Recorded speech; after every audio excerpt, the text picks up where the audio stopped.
Bueno, ya de vuelta en Viva la Mañana y nosotros siempre dando buenos consejos, hablando de cómo va evolucionando la ciencia y esto cómo podría también beneficiar a nuestras familias, a nuestros pequeñitos, porque sabemos que como madres estamos preocupadas por el desarrollo integral de nuestros pequeños y hay una metodología muy especial que llega a Guatemala para ayudarnos precisamente en eso, para lograr ese desarrollo integral que queremos en nuestros pequeñitos. Y para hablar de eso, nosotros le damos la bienvenida a la licenciada Cari Ríos de Peiré, de Metodología NeuroKids. Cari, muy buenos días y gracias por estar con nosotros. Muy buenos días, muchísimas gracias por habernos invitado, a las dos por estar aquí.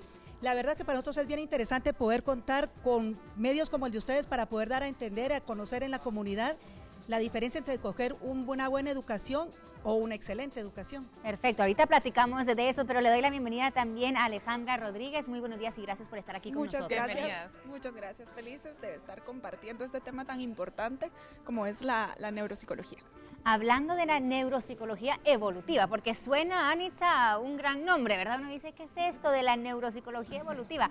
Pero, Cari, quizá nos puedes explicar brevemente de qué trata esto, para que lo entendamos nosotros. Claro que sí, mira, la neuropsicología evolutiva es una ciencia que realmente tiene más de 30 años de existir, que ha ido evolucionando, avanzando, mejorando cada vez los procesos entre el desarrollo de lo que es el cerebro del niño o del ser humano en general, en la parte de desarrollo, en la parte cognitiva, que es el aprendizaje, y en la parte emocional. Entonces es una ciencia que une esas tres áreas y busca cuáles son las mejores oportunidades, porque el cerebro está todo el tiempo en funcionamiento, pero hay momentos especiales a lo que se le llama ventanas de oportunidad o windows of opportunity, donde el cerebro tiene mayor cantidad de mielina mandando a esas áreas y puntos especiales donde uno debería estar en ese momento estimulando o desarrollando al niño o al ser humano habilidad. En un punto, en esas habilidades específicas. Y ustedes han investigado todo eso, son años de conocimiento que tienen y me decía, sí, es fascinante, me puedo imaginar que sí, cuando uno ya va viendo cómo funciona y lo que se puede aprender, me decía, desde que el bebé está en la panza de uno, podemos empezar a estimularlo. ¿Cuándo y cómo se realiza eso para la gente que nos está viendo en casa? Claro que sí, mira, la verdad es que el cerebro humano es el segundo órgano que se forma cuando uno queda embarazado. Primero es el corazón y después viene el cerebro. ¿Qué sucede con eso? Ese órgano está ahí esperando que alguien venga y le dé un poco de estímulo o le dé un poco de desarrollo para poder empezar a funcionar, y eso hace que haya mayor interconexión. Entonces uno desde que está embarazado, desde sus primeras semanas, uno puede empezar a desarrollar al bebé por medio de música en este caso. Que siempre le recomiendan a uno, ¿verdad? Sí. Que escuche música, ponerle música, platicale bastante. Él entiende lo que le estás diciendo y encima de todo reconoce las voces. Se ha demostrado en varios casos que los papás que han hablado con sus bebés desde antes de nacer, y tanto la mamá como el papá platican con ellos, cuando el bebé nace, en el momento de nacer, el bebé hace respuestas o condicionamientos diferentes a los de un bebé que no ha sido estimulado y voltea la cabeza casi completa buscando el sonido de la voz del papá, porque también lo he escuchado, uno de mamá es más fácil porque uno siempre está con ellos y te están oyendo desde el primer momento que uno queda embarazado. Entonces realmente la neurociencia lo que hace es el estudio completo, porque ahora ya hay aparatos específicos como tomografías específicas que pueden detectar el movimiento y el funcionamiento del cerebro desde que uno está, cuando uno nace o cuando ya está crecido.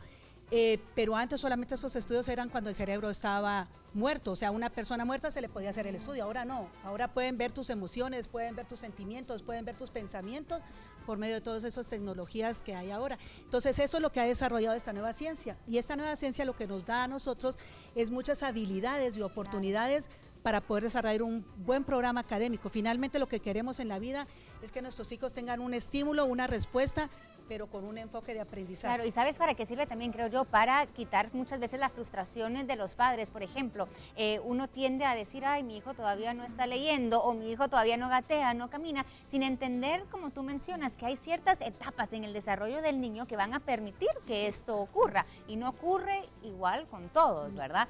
Entonces, por eso me gusta esta metodología. Metodología, explícanos qué es lo que utiliza. O sea, yo sé que utilizan conceptos educativos, musicales, en fin, cuéntanos un poquito. Realmente nuestro método, que es el método NeuroKids, es un método que ya está patentado en Latinoamérica y ahorita ya vamos hacia afuera también. Tiene 4 pasos o 4 fases bien importantes. La etapa neuropsicológica, neurolingüística, que es todo lo que tiene que ver con el aprendizaje del lenguaje en sí, y el lenguaje empieza también, como hablábamos, desde antes de nacer. Nuestros niños aprenden 4 idiomas y pueden terminar con 5 idiomas Después, ¿por qué? Porque se abre una unidad lingüística, una célula especializada para ese idioma.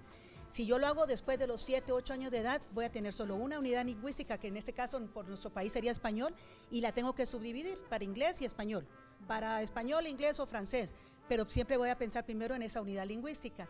Si yo hago este desarrollo durante los primeros 5 años de vida de mi hijo, o de nuestros alumnos en este caso, lo que estamos haciendo es que tenemos una unidad lingüística para cada idioma. Y es como una computadora, dejas ya puesto como que el chip abierto y ese CD listo para ese idioma. Claro. Eso es en el área neurolingüística. En el área socioemocional, que es bien importante, y Ale nos va a platicar un poquito sobre las ventanas de oportunidad, hay una etapa importante que es para trabajar todas las áreas emocionales, que son los primeros 4 años de vida. Con más profundidad, los primeros 2 años de vida. Todas las destrezas que nosotros querramos, emocionales y sociales, con nuestros hijos, tienen que haber sido desarrolladas en esa etapa. No quiere decir que después no la vamos a poder hacer, sí lo vamos a lograr, pero necesitamos, primero va a ser mucho menos el input que va a tener, y vamos a demorar más tiempo en desarrollarlas, pero esa etapa es interesante. Okay. Perdón que te corte, pero es que el tiempo lo tenemos también contadito, pero Ale, entonces explíquenos un poquito acerca de ese desarrollo emocional. Claro que sí, les cuento la importancia realmente de la educación temprana. En los primeros años de vida se forma el cableado cerebral, entonces esto quiere decir que todo lo que aprendamos en esta etapa de la vida va a repercutir durante toda nuestra vida, ¿verdad? Entonces, en esta etapa, nuestro cerebro está más abierto a captar toda esta información, a captar todos estos conocimientos, incluso como decía la licenciada, un tercer idioma, un cuarto idioma, toda esta etapa es primordial, ¿verdad? Se desarrolla incluso desde antes de nacer el 50% de nuestro coeficiente intelectual, ¿verdad? Entonces, es básicamente importante esta etapa durante los primeros años de vida. Y por eso es importante esta educación, este estímulo, ¿verdad? Temprano, oportuno, como hoy en día también escuchamos decirlo. ¿Podemos aplicar alguna de estas técnicas nosotros en casa? Porque mucha gente no tiene la opción de tener este tipo de educación desde que nace el bebé, pero sí queremos, y por todo el amor que le tenemos a nuestros hijos, aplicar algunas cosas en casa. Claro que sí. Lo que podemos hacer en casa desde que el momento que el bebé nace es hablarle, siempre hablarle, y hablarle con un tono normal, con un vocabulario como el que estamos usando ahorita, y no bajarnos nosotros a hablar como hacen ellos, porque entonces ellos copian nuestras imágenes. Si nosotros hablamos con palabras de bebé o con palabras que no son entendibles, ellos van a hablar exactamente igual. Entonces, muy buen vocabulario, hablarles claramente, conversar con ellos como cuando uno conversa con cualquier otra persona, no importa la edad que tenga, tener varios juguetes y estímulos. En el caso de bebés recién nacidos o bebés durante los primeros 4 meses de edad, en tonos blancos y negros, y después agregar el color rojo, porque son tonos contrastantes. Ellos sí ven, pero no ven los tonos que vemos todos nosotros. Después del tercer mes de vida, entonces ya empiezan a ver otro tipo de tonalidades, entonces ya podemos meter el rojo y después otros tonos. La decoración de los cuartos, muchas veces las ponemos en tonos muy, muy pastel, y el bebé no los mira, los miramos nosotros. Los móviles que ponemos en la cuna, normalmente esos móviles, muchos de ellos son así, en esta forma. Entonces el bebé está acostado abajo y solamente ve el filo del móvil, no ve el juego completo. Entonces, este tipo de cosas podemos utilizar con los niños. Mucha música, por ejemplo, jugar con texturas, aromas. Sí, la aromaterapia es muy interesante y muy importante, mejora muchísimo los procesos, y uno de las